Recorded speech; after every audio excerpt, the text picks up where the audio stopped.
हम भारत के भौतिक प्रदेशों के बारे में पढ़ रहे थे, उसी को आज हम कंटिन्यू करेंगे। कल जो हमने किया था उसको जल्दी से रिवाइज करते हैं, उसके बाद आगे जो हमें कंटिन्यू करना है हिमालय पर्वतीय प्रदेश में, उसको हम करेंगे कंटिन्यू। तो भारत के भौतिक प्रदेशों में हम डिस्कस कर रहे थे फिजिकल जो फीचर्स हैं इंडिया में, डिफरेंट रिलीफ फीचर्स, जिसकी वजह से बहुत सारे भौतिक प्रदेश हैं भारत में। और ये रिलीफ फीचर्स भूगर्भिक संरचना या जियोमॉर्फोलॉजिकल स्ट्रक्चर जो है इंडिया का डिफरेंट टाइप का, उसकी वजह से बनी है। अब ये देखिए, ये ओल्डेस्ट पार्ट है इंडिया का, ये नया भाग है, सबसे नवीनतम भाग मैदानी क्षेत्र है। विभिन्न प्रकार की भौतिक लक्षण और विविधताएं पाई जाती है इंडिया में। कहीं पर ज्यादा हाइट वाले क्षेत्र हैं, कहीं कम हाइट वाले क्षेत्र हैं, कहीं ढाल ज्यादा है कुछ क्षेत्रों का ढाल कम है। पर्वत, पठार और मैदान, ये सब जो है, और पहाड़ियां, उनका प्रतिशत भारत के कुल क्षेत्रफल का, टोटल एरिया जो है इंडिया का, उसमें से अगर देखा जाए तो इतना इतना परसेंट माउंटेन वगैरह है। और उसके बाद यदि देखा जाए तो भारत को भौतिक प्रदेशों में बांटा जाता है। वैसे तो 5 प्रमुख भौतिक प्रदेशों को हम देखेंगे, बट भारत को 6 प्रमुख भौतिक प्रदेशों में भी बांटा जा सकता है यदि हम थार का मरुस्थलीय प्रदेश अलग से देखें तो। अब ये कौन से फिजिकल फीचर्स हैं या कौन से फिजिकल रीजन्स हैं, फिजियोग्राफिक रीजन्स, उनको देखते हैं। तो एक तो है सबसे पहले हिमालय पर्वतीय प्रदेश, जो कि यहाँ पर स्थित है। उसके बाद दूसरा जो भौतिक प्रदेश है वो है उत्तरी मैदानी प्रदेश, नॉर्दर्न प्लेन रीजन, जो यहाँ पर स्थित है। उसके बाद है प्रायद्वीपीय पठारी प्रदेश, पेनिनसुलर प्लेटो रीजन। और फिर है तटवर्ती मैदानी प्रदेश। और लास्ट जो है वो है द्वीपीय समूह। इसकी जगह जब 6 हम देखते हैं भौतिक प्रदेश, तो ये राजस्थान का जो मरुस्थलीय क्षेत्र है इसे अलग से देखा जाता है। इसके बाद देखिए, हमने सबसे पहला जो भौतिक प्रदेश है हिमालय पर्वतीय प्रदेश, इसको हमने स्टार्ट किया था करना। हिमालय पर्वतीय प्रदेश में हमने देखा कि ये जो है पर्वतीय प्रदेश यहाँ भारत के उत्तर और उत्तर पूर्वी भाग में इसका विस्तार देखने को मिलता है। अब ये जो प्रदेश है, इसमें हमने ये देखा कि ये जो है 5 लाख वर्ग किलोमीटर में फैला हुआ है और एक चाप के रूप में, एक आर्क के फॉर्म में फैला है, वेस्ट से लेकर ईस्ट तक। और बहुत से प्रमुख जो भी स्टेट्स हैं इंडिया के, उनको कवर करता है। जैसे यहाँ पर लद्दाख, जम्मू कश्मीर, हिमाचल प्रदेश, पंजाब का थोड़ा सा भाग, उत्तराखंड, सिक्किम और नॉर्थ ईस्टर्न स्टेट्स में ये विस्तृत है। अब ये वाला जो प्रदेश है ये बना है हिमालय पर्वत से। और हिमालय पर्वत खुद कब बना था? नवीन वलित पर्वत है, नया बना हुआ है, तृतीय युग में बना है। और अभी चतुर्थ युग चल रहा है, क्वार्टरनरी पीरियड चल रहा है। That means it is new, नया ही है। और इससे संबंधित, हिमालय की उत्पत्ति से संबंधित जो सिद्धांत है वो भी हमने देखे थे, theories related to origin of Himalaya.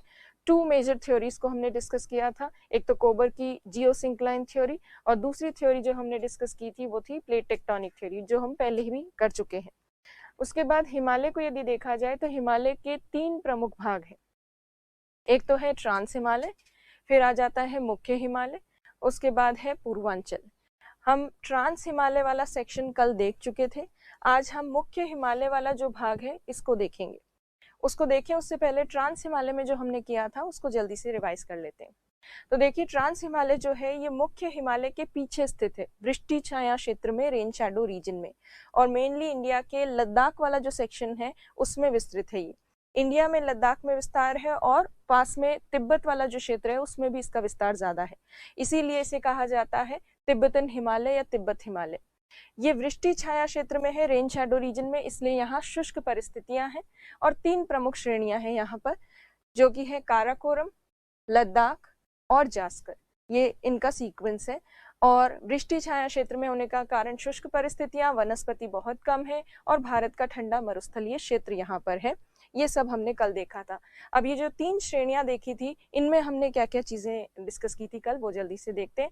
Karakoram श्रेणी में हमने देखी थी सबसे ऊंची चोटी भारत की, जो है K2 गॉडविन ऑस्टिन।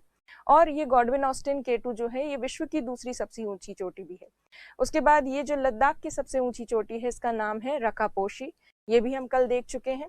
फिर हमने ये डिस्कस किया था कि काराकोरम श्रेणी, जो कि सबसे ऊंची और लंबी और काफी विस्तृत श्रेणी है, इस रेंज में काफी सारी ग्लेशियर्स हैं, जिनमें इंक्लूडेड है सियाचिन ग्लेशियर। और सियाचिन हिमनद जो है उससे एक नदी निकलती है, नुब्रा नदी। और नुब्रा नदी यहाँ पर इस पर्टिकुलर क्षेत्र में बनाती है नुब्रा घाटी, जो कि ट्राई आर्म्ड वैली है, त्रिभुजाकार जो है घाटी है, जो कि श्योक और नुब्रा नदी के मध्य भाग में स्थित है। वो हमने कल देखा था। उसके बाद लद्दाख श्रेणी में हमने डिस्कस किया था कि लद्दाख श्रेणी का जो तिब्बत में विस्तार है, उस तिब्बत में विस्तार को कहा जाता है कैलाश पर्वत। और कैलाश पर्वत के ठीक दक्षिण में स्थित है मानसरोवर झील। और इस लद्दाख श्रेणी और काराकोरम श्रेणी के बीच में स्थित है लद्दाख का पठार, जो भारत का सबसे ऊंचा पठार है और ठंडा मरुस्थलीय क्षेत्र है, कोल्ड डेजर्ट रीजन, जहाँ कई सारी लवणीय झीलें हैं, सलाइन लेक्स। तो ये सब हमने देखा था लद्दाख के लद्दाख श्रेणी से संबंधित, लद्दाख रेंज से रिलेटेड। फिर जास्कर रेंज जो है उसमें, अच्छा, लद्दाख रेंज में हमने ये भी डिस्कस किया था कि यहाँ एक पास है जिसका नाम है खारदुंगला। खारदुंगला पास जो है नुब्रा नदी घाटी को लेह जो है उससे जोड़ती है, या फिर यहाँ पर सिंधु नदी घाटी भी है, तो नुब्रा नदी घाटी और सिंधु नदी घाटी के बीच में है ये खारदुंगला दर्रा। तो ये है सिंधु नदी, इंडस रिवर, जो जास्कर और लद्दाख श्रेणी के बीच में से होकर निकलती है। तो ट्रांस हिमालय में ये हमने डिस्कस किया था लास्ट क्लास में। अब आगे हम डिस्कस करेंगे जो दूसरा भाग है हिमालय पर्वतीय प्रदेश का, और ये दूसरा भाग कौन सा है? मुख्य हिमालय वाला भाग। ये मुख्य हिमालय वाला भाग अब डिस्कस करेंगे आज की क्लास में। तो देखिए, मेन हिमालय जो है वो भी यहाँ पर तो ट्रांस हिमालय वाला पार्ट है, उसके ठीक आगे, ठीक साउथ में ये मेन हिमालय वाला रीजन है। और ये मुख्य हिमालय वाला जो भाग है इसमें 3 श्रेणियां हैं, 3 रेंजेस हैं, और ये 3 रेंजेस वेस्ट से लेकर ईस्ट तक फैली हुई है कंटिन्यूसली।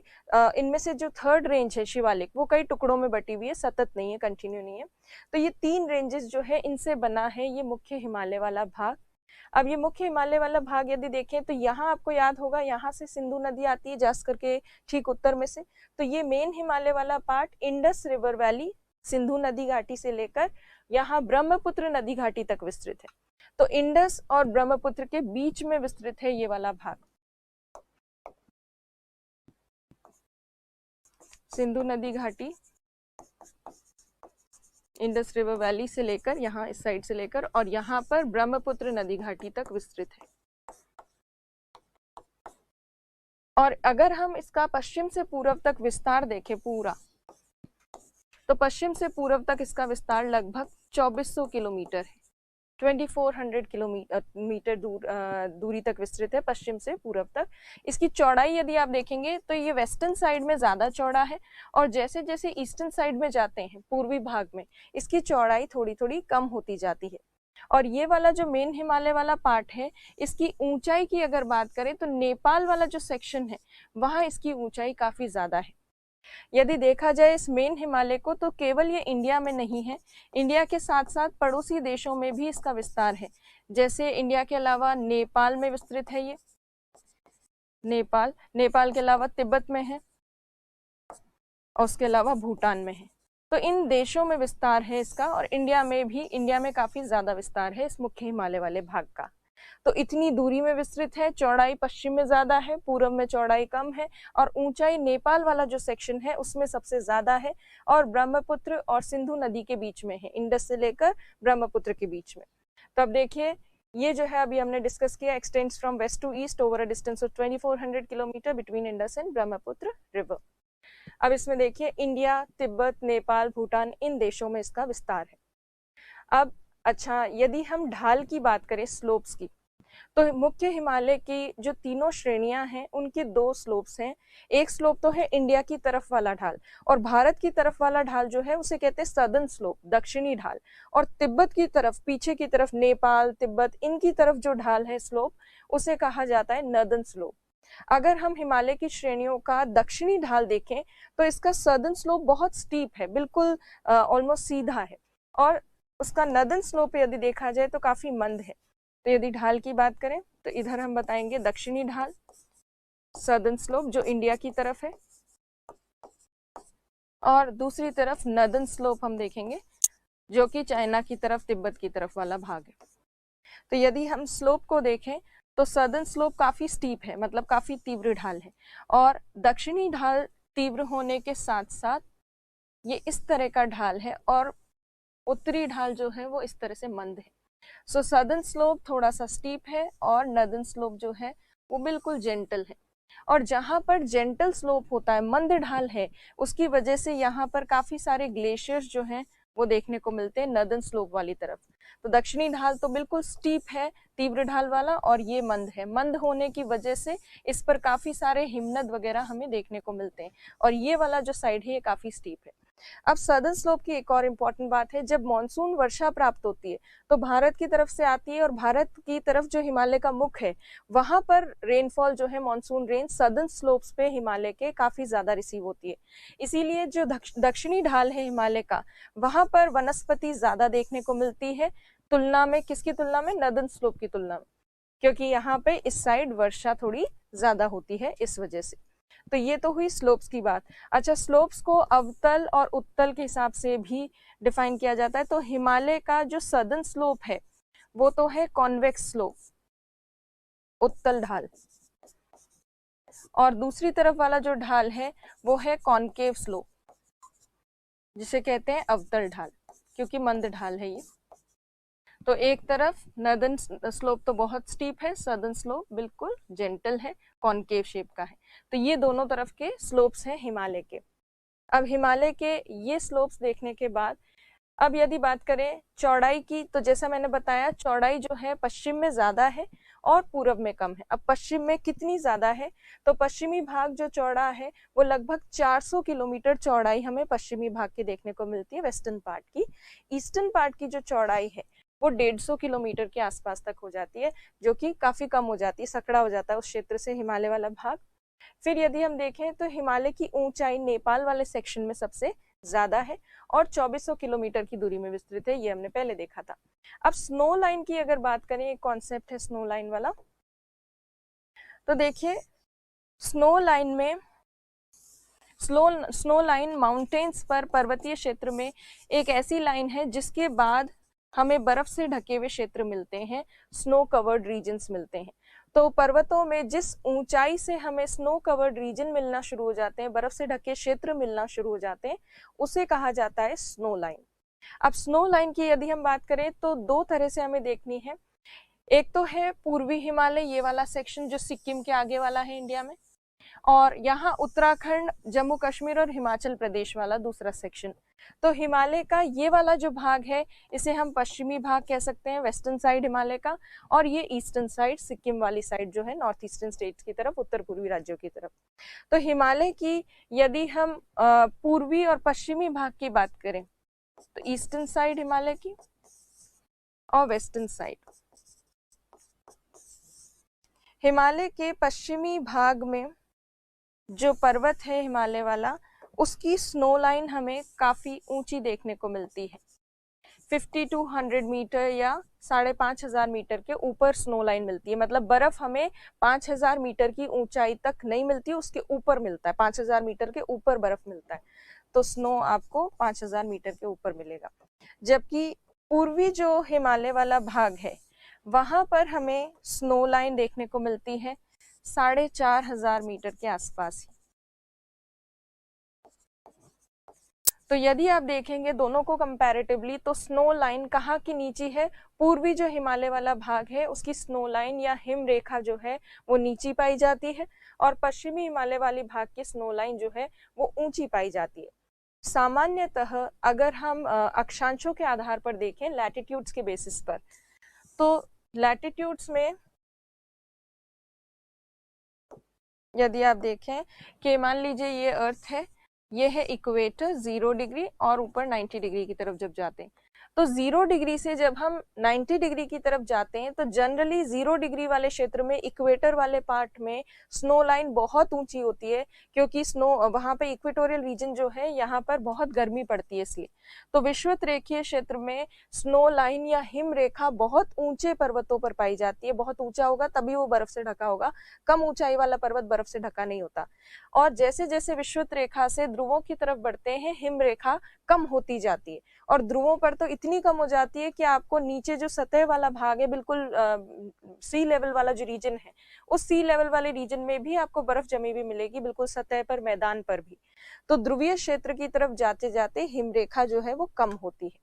इसका मतलब पूर्वी और पश्चिमी हिमालय को यदि हम देखें तो जो हिमालय वाला भाग विषुवत रेखा के ज्यादा निकट है, ज्यादा समीप है या कम अक्षांशों पे है, लोअर लैटिट्यूड्स की तरफ जो पार्ट है हिमालय का, उसकी स्नो लाइन ऊंची होनी चाहिए, ऐसा होना चाहिए, क्योंकि विषुवत रेखा के निकट वाले क्षेत्रों में स्नो लाइन ऊंची होती है और ध्रुवों की तरफ वाले क्षेत्र में स्नो लाइन नीची होती है। पर यहाँ पे अगर आप देखेंगे तो आपको अलग ही दिख रहा है। यदि आप तुलनात्मक रूप से देखें, कंपैरेटिवली देखें, वेस्टर्न हिमालय वाले पार्ट को, इस हिस्से को देखिए और दूसरी तरफ इस हिस्से को देखिए। अगर आप तुलनात्मक रूप से देखें तो ये जो पार्ट आपको दिख रहा है यहाँ पर, इसकी हाइट यदि हम देखें, हाइट क्या, इसके लैटिट्यूड को अगर हम कंसिडर करें, देशांतर को, देशांतर क्या, अक्षांश को, तो ये यहाँ पर यदि देखा जाए, ये वाला जो क्षेत्र है 30 डिग्री के ऊपर है पश्चिमी हिमालय वाला भाग, 30 डिग्री के ऊपर तो है ही कम से कम, और पूर्वी हिमालय वाला भाग जो है वो 30 डिग्री से नीचे है। इसका मतलब ज्यादा नजदीक कौन हुआ इक्वेटर के, ईस्टर्न हिमालय हुआ। तो ईस्टर्न हिमालय की स्नो लाइन इक्वेटर के पास होने की वजह से ऊंची होनी चाहिए थी, फिर भी जो ईस्टर्न हिमालय उसकी स्नो लाइन नीची है, हिमरेखा जो है वो नीची है, और पश्चिमी हिमालय की हिमरेखा ऊंची है। इसके पीछे कारण क्या है, ये विचित्र परिस्थिति क्यों देखने को मिल रही है? क्योंकि सामान्यतः हिमरेखा विषुवत रेखा के निकट वाले क्षेत्र में जो है वो ऊंची होनी चाहिए।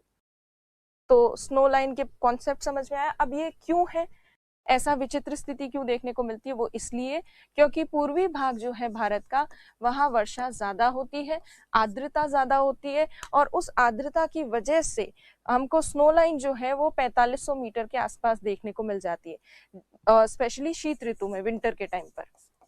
जबकि आप वेस्टर्न हिमालय की बात करें अगर, तो पूर्वी हिमालय की तुलना में यहाँ पश्चिमी हिमालय वाले भाग में आर्द्रता थोड़ी कम है, ह्यूमिडिटी या मॉइस्चर जो है, रेनफॉल वगैरह कंपैरेटिवली ईस्टर्न हिमालय में ज्यादा होती है, वेस्टर्न हिमालय में कम होती है। कम बारिश के कारण बर्फ जमेगी किससे, जब आर्द्रता होगी वही तो बर्फ में कन्वर्ट होगी। तो पश्चिमी हिमालय में आर्द्रता कम होने की वजह से स्नो लाइन ऊंची देखने को मिलती है, और ईस्टर्न हिमालय में आर्द्रता अधिक होने के कारण स्नो लाइन नीची देखने को मिलती है। जबकि इनकी अक्षांशीय स्थिति जो है वो बिल्कुल विपरीत परिणाम की ओर संकेत करती है, बट फिर भी ये लैटिट्यूडनल कंडीशन को डिफाई करके आर्द्रता की वजह से दोनों की स्नो लाइन जो है उसमें ये वेरिएशन देखने को मिलता है। तो स्नो लाइन का कॉन्सेप्ट समझ में आया होगा। स्नो लाइन जनरली इक्वेटर से पोल्स की तरफ रिड्यूस होती है, पर ईस्टर्न हिमालय की स्नो लाइन कम है, नीची है, बिकॉज ऑफ मोर रेनफॉल और ह्यूमिडिटी। सो ये स्नो लाइन वाला कॉन्सेप्ट अगर आपको क्लियर हो तो अब आगे डिस्कस करते हैं। स्नो लाइन के अलावा अगर देखा जाए तो ये जो पूरा मुख्य हिमालय वाला भाग है, इसके दोनों तरफ हमें ऐसे मोड़ देखने को मिलते हैं, पश्चिम और पूर्व की तरफ। अब दोनों तरफ ये जो मोड़ है इनको क्या कहा जाता है और किस तरह के मोड़ हैं ये? तो यदि आप देखें यहाँ, ये जो हिमालय वाला पार्ट है वेस्टर्न साइड का, यहाँ पर हिमालय पर्वत मुड़ जाता है, जिससे पाकिस्तान में श्रेणियां बनती है, सुलेमान और किरथर जैसी। तो हिमालय पर्वत पश्चिमी भाग में मुड़ जाता है और उत्तर से दक्षिण की तरफ इसका विस्तार होने लगता है, और इसी तरह से पूर्वी भाग जो है ईस्टर्न साइड, यहाँ पे भी हिमालय पर्वत मुड़ जाता है और हिमालय पर्वत का विस्तार उत्तर से दक्षिण की तरफ होने लगता है।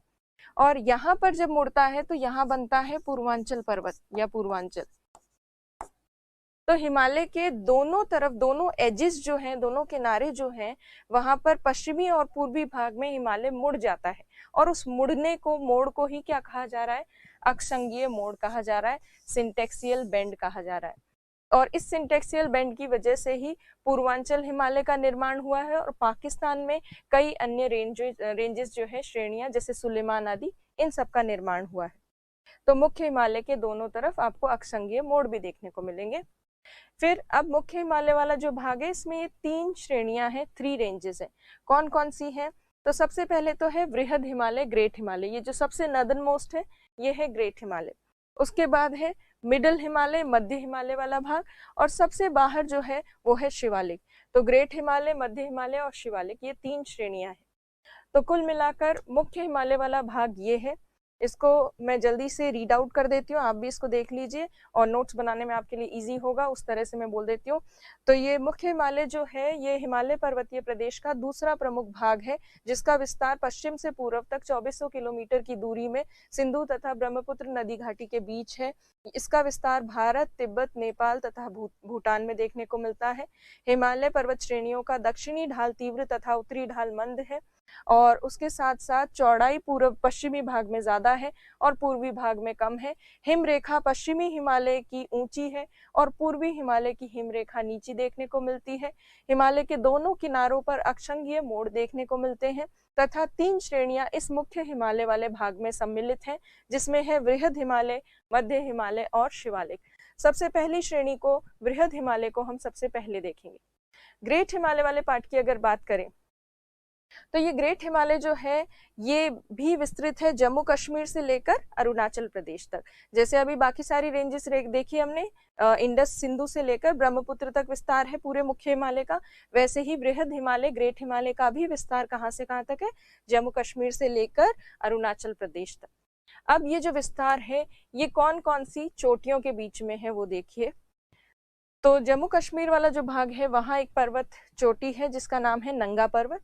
तो ये वृहद हिमालय, ग्रेट हिमालय, नंगा पर्वत से लेकर और नामचा बरवा चोटी है अरुणाचल प्रदेश में, नामचा बरवा, वहां तक विस्तृत है। अच्छा, यहाँ ये इंग्लिश में गलत लिखा हुआ है, हिंदी में तो सही लिखा है नामचा बरवा, तो यहाँ होगी नामचा बरवा।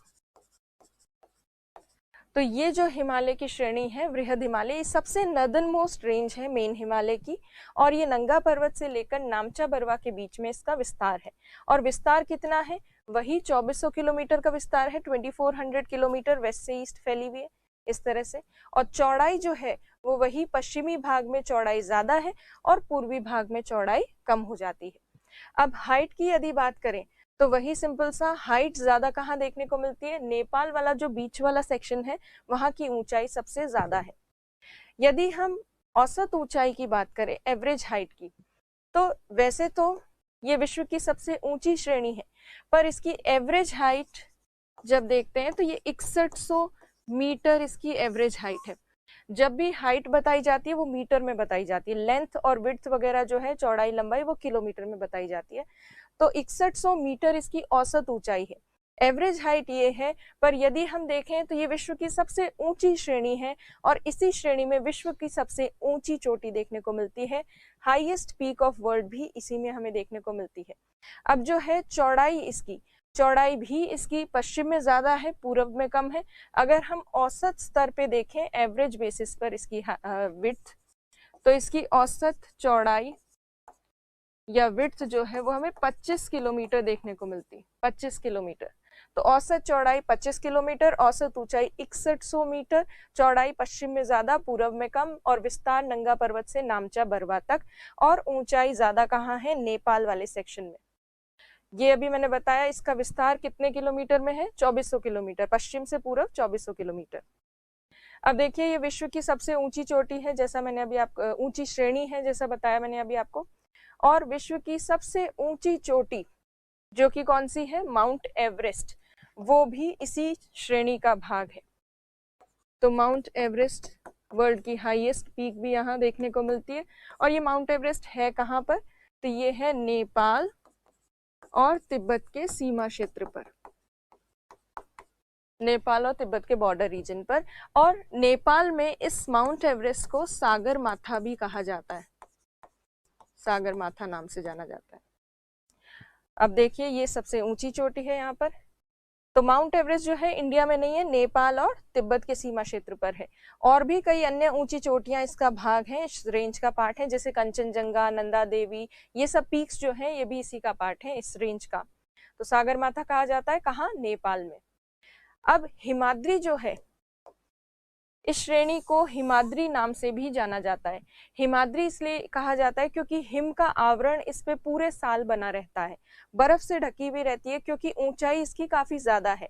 तो इस श्रेणी के जो ऊंचे भाग हैं, अपर पार्ट, वो हमेशा थ्रू आउट द ईयर बर्फ से ढके रहते हैं, इसी वजह से इसको कहा जाता है हिमाद्री। तो ये नाम इसके साथ एसोसिएटेड है।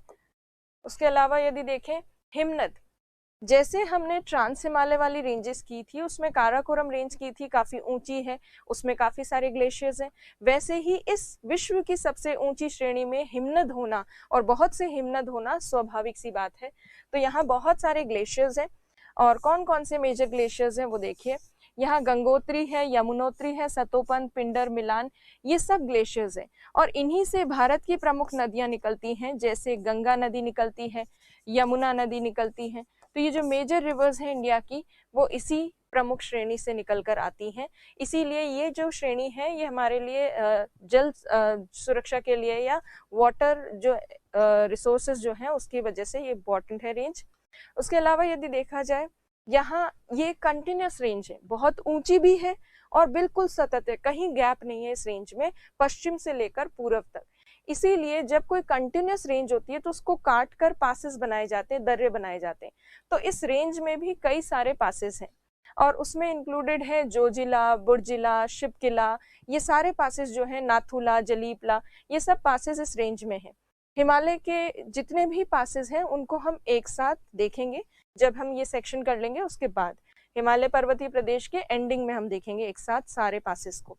तो पासेस जो है उनको, दर्रों को ला कहा जाता है यहाँ पर स्थानीय भाषा में, लोकल लैंग्वेज में ला कहते हैं, इसीलिए बुर्जिला और शिवकिला सबके साथ ला लगा होता है।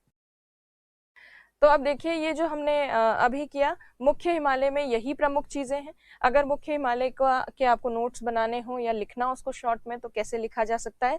मुख्य हिमालय में आप लिख सकते हैं कि ये मुख्य हिमालय क्या, बृहद हिमालय में क्या लिखना है वो देखिए। यह मुख्य हिमालय की सबसे उत्तरी श्रेणी है जो नंगा पर्वत से नामचा बरवा तक 2400 किलोमीटर की दूरी में विस्तृत है। पश्चिम में इसकी चौड़ाई अधिक है, पूर्व में चौड़ाई कम है। औसत चौड़ाई 25 किलोमीटर है, औसत ऊंचाई 6100 मीटर है। यह विश्व की सबसे ऊंची श्रेणी है जिसमें विश्व की सबसे ऊंची चोटी माउंट एवरेस्ट स्थित है।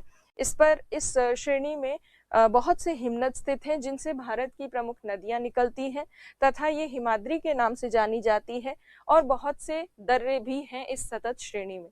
तो आप ये सब चीजें लिख सकते हैं। इंग्लिश में वही सेम चीजों को आप ट्रांसलेट कर सकते हैं, जैसे it is the northernmost range of main Himalaya which extends from Nanga Parbat to Namcha Barwa over a distance of 2400 kilometre, and it is wider on western side and compared to eastern side. Its average width is 25 kilometer, average height is 6100 meter, and it is world's highest range, and it also contains world's highest peak, which is Mount Everest. It is also called Himadri, and many glaciers which feed the major rivers of India are located here, and it has many passes which provide connectivity to the northern parts of India. So ये सब करने के बाद दूसरी जो श्रेणी है मुख्य हिमालय की, उसकी बात करते हैं। मुख्य हिमालय की दूसरी श्रेणी का नाम है मध्य हिमालय, क्योंकि ये ग्रेट हिमालय और शिवालिक के बीच में है, इसलिए इसको मध्य हिमालय भी कहा जाता है। मध्य हिमालय के अलावा इसको 2-3 नाम और दिए जाते हैं, लघु हिमालय मतलब लेसर हिमालय, और हिमाचल हिमालय भी इसको कहा जाता है इस रेंज को। अब देखिए ये रेंज कहाँ से कहाँ तक है और किस तरह से विस्तृत है। तो ये अभी जो हमने ग्रेट हिमालय देखा था उसके ठीक साउथ में स्थित है, और ये वाली जो रेंज है इसकी भी चौड़ाई हमें कहाँ ज्यादा देखने को मिलती है? पश्चिमी भाग में चौड़ाई ज्यादा, पूर्वी भाग में चौड़ाई कम। विस्तार वही कितना, 2400 किलोमीटर होगा, पर इसकी जो हाइट है ग्रेट हिमालय वाली जो रेंज थी उससे थोड़ी कम है। मध्य हिमालय की हाइट थोड़ी कम है और शिवालिक की हाइट मध्य हिमालय से भी कम है। तो जैसे जैसे हम साउथ की तरफ बढ़ते हैं रेंजेस की हाइट थोड़ी कम होती जाती है।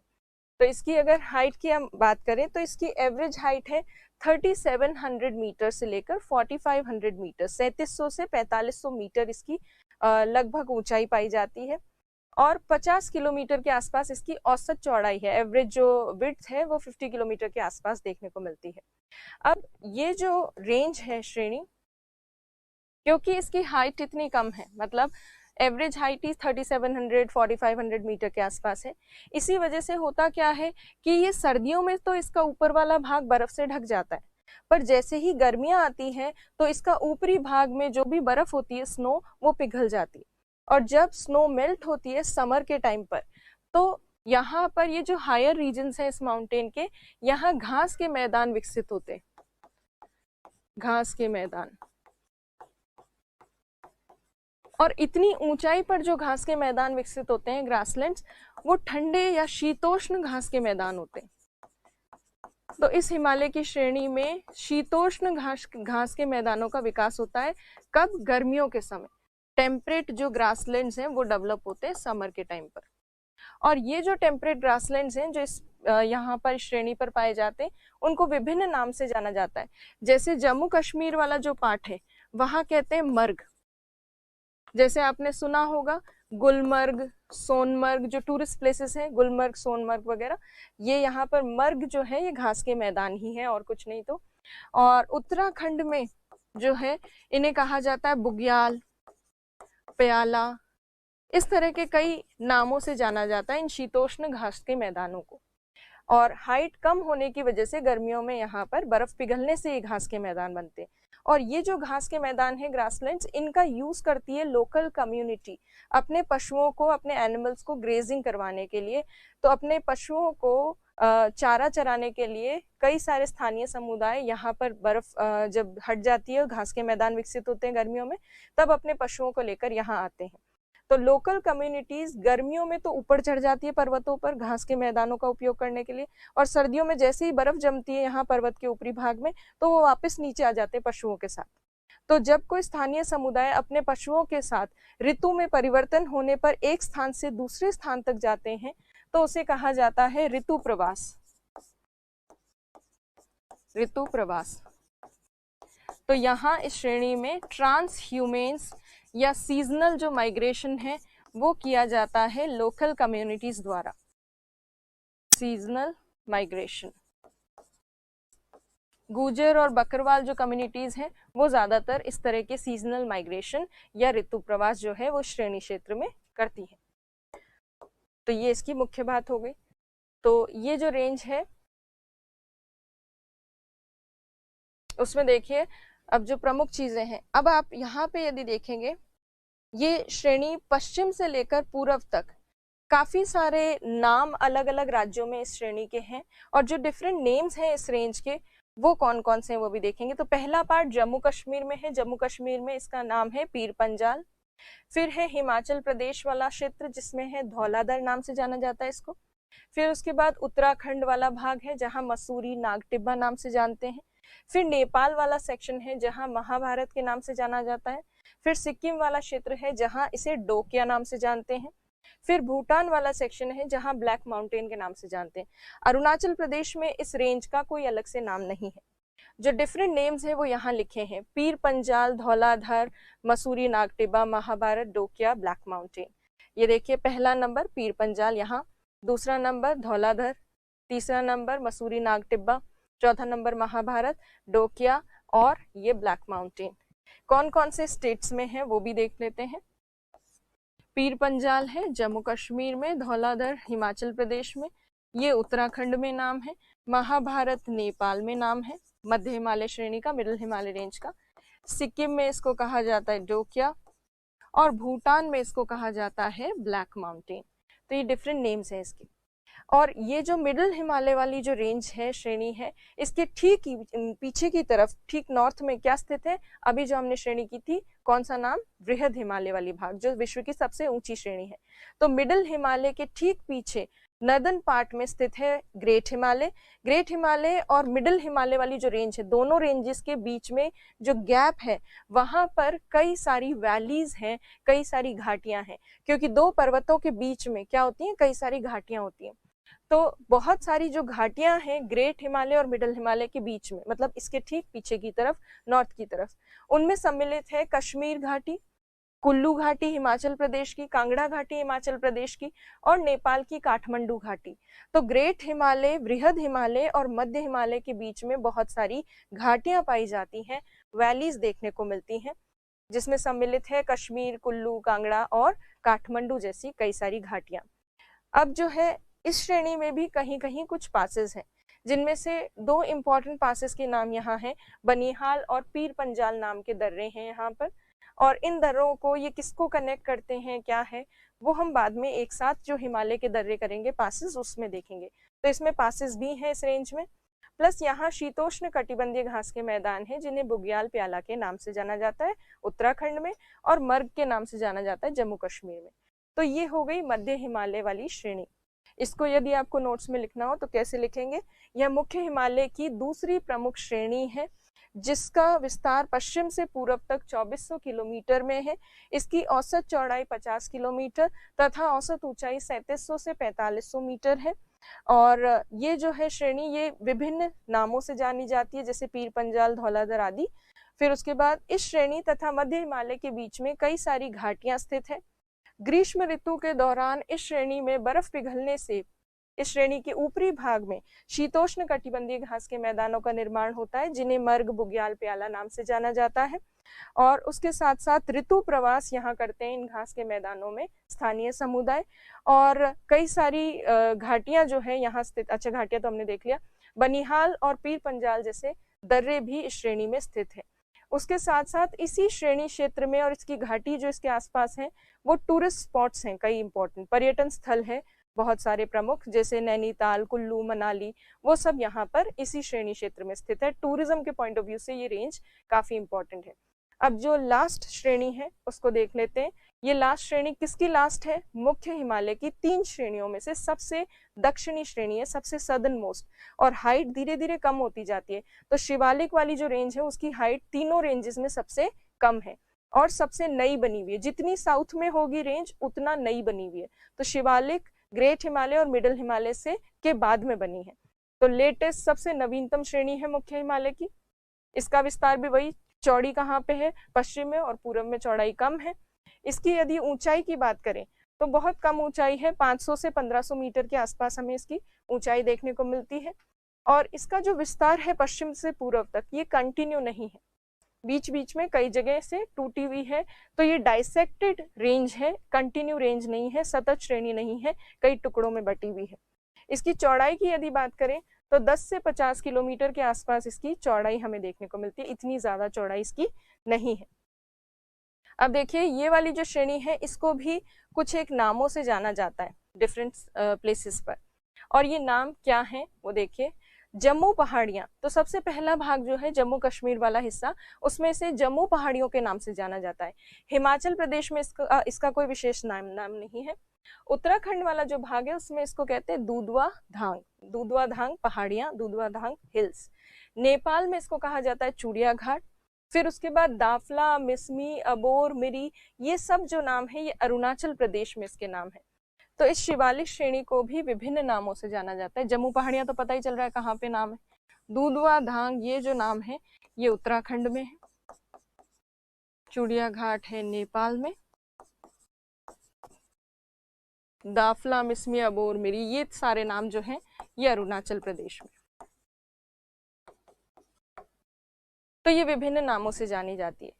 ये श्रेणी, ये रेंज जो है इसके और मिडिल हिमालय के बीच में भी कई सारी घाटियां हैं, वैलीज हैं। और जो वैलीज हैं इनके ग्रेट मिडिल हिमालय, मध्य हिमालय और शिवालिक के बीच में, मध्य हिमालय और शिवालिक, इनके बीच में कई समतल घाटियां हैं, फ्लैट वैलीज, मतलब पूरी अवसादों से भरी हुई है, दोनों माउंटेन्स के बीच में सेडिमेंट्स भरे हुए। वो समतल घाटियां जो हैं यहाँ पर, उन्हें पश्चिमी भाग में और पूर्वी भाग में, हिमालय के पश्चिमी और पूर्वी भाग में अलग अलग नामों से जाना जाता है। पश्चिमी भाग में दून के नाम से जानते हैं इनको, दून नाम की घाटियां, और पूर्वी भाग में द्वार नाम से जाना जाता है इन घाटियों को। तो शिवालिक श्रेणी के ठीक उत्तर में मध्य हिमालय और शिवालिक के बीच में समतल घाटियां हैं, फ्लैट वैलीज हैं, जिनको दून और द्वार के नाम से जाना जाता है, जैसे हरिद्वार, देहरादून, कोटली दून, पाटली दून। तो ये सब जो है ये घाटियां हैं, और ये घाटियां चावल की खेती के लिए विख्यात है।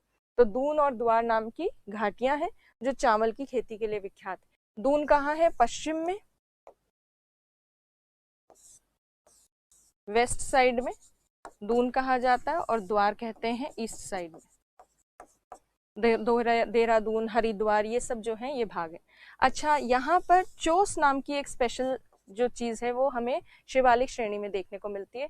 चोस जो है ये कुछ टेम्परेरी स्ट्रीम्स या अस्थायी धाराओं को कहा जाता है, अस्थायी धाराएं।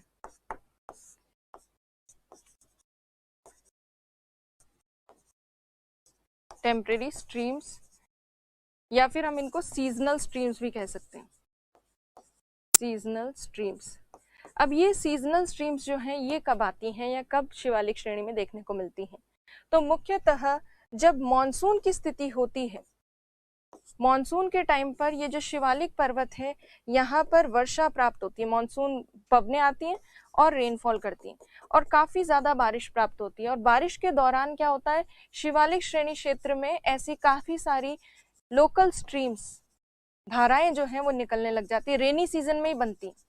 और ये धाराएं जब शिवालिक पर्वत के ऊपर चलती हैं, ये स्ट्रीम्स, तो ये हर मॉनसून के दौरान इस पर्वत पर बहते बहते इस पर्वत को काटती हैं, इरोड करती हैं। इसी वजह से शिवालिक पर्वत जो है वो हिमाचल प्रदेश और पंजाब वाला भाग, जहां मॉनसून की पवनों की काफी भारी बारिश होती है और दोनों ब्रांचेस मिल जाती है, बंगाल की खाड़ी वाली और अरब सागर वाली दोनों ब्रांचेस मिलकर बारिश करती हैं, वहां हिमाचल प्रदेश और पंजाब वाले भाग में ऐसी स्ट्रीम्स बहुत ज्यादा बनती हैं और उन्हें स्थानीय भाषा में चोस कहते हैं। और ये चोस नाम की धाराएं काफी ज्यादा काट देती हैं शिवालिक पर्वत श्रेणी को, और इसी वजह से कटी फटी या डाइसेक्टेड फॉर्म में हमें शिवालिक रेंज देखने को मिलती है हिमाचल प्रदेश और पंजाब वाले भाग में। तो ये चोस जो है इसको भी हमेशा शिवालिक से रिलेट करके देखना है। तो शिवालिक श्रेणी जो है उसमें यही प्रमुख चीजें हैं। अगर शिवालिक श्रेणी के आपको नोट्स बनाने हो तो किस तरह से आप इसको लिख सकते हैं, तो आप लिखेंगे कि ये मुख्य हिमालय की सबसे दक्षिणी तथा नवीनतम श्रेणी है, जिसकी ऊंचाई लगभग 500 से 1500 मीटर है तथा चौड़ाई 10 से 50 किलोमीटर है। इस श्रेणी को विभिन्न नामों से जाना जाता है, जैसे जम्मू पहाड़ियां, दुधवा धांग आदि। इस श्रेणी तथा मध्य हिमालय के बीच में कई सारी समतल घाटियां हैं, जिन्हें पश्चिमी भाग में दून कहते हैं, पूर्वी भाग में द्वार कहा जाता है। इन घाटियों का उपयोग चावल की खेती के लिए होता है तथा मॉनसून के दौरान पंजाब और हिमाचल प्रदेश वाले शिवालिक क्षेत्र में अस्थायी धाराएं बनती हैं, जिन्हें स्थानीय भाषा में चोस कहते हैं। और इन धाराओं के कारण शिवालिक पर्वत काफी सारे भाग में अपर्दित हो जाता है और काफी सारे भागों में विभक्त हो जाता है।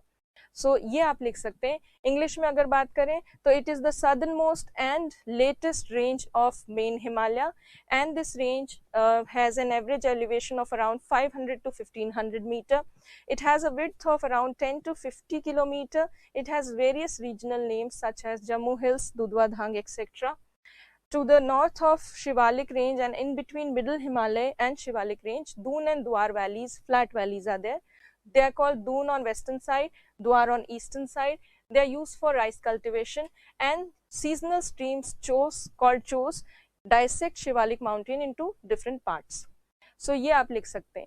तो हमने मुख्य हिमालय वाला भाग, जो दूसरा भाग है हमारे हिमालय पर्वतीय प्रदेश का, वो आज कंप्लीट कर लिया है। इसके नोट्स बनाइएगा, रिवाइज कीजिएगा, और तीसरा भाग जो है वो हम कल डिस्कस करेंगे। Thank you.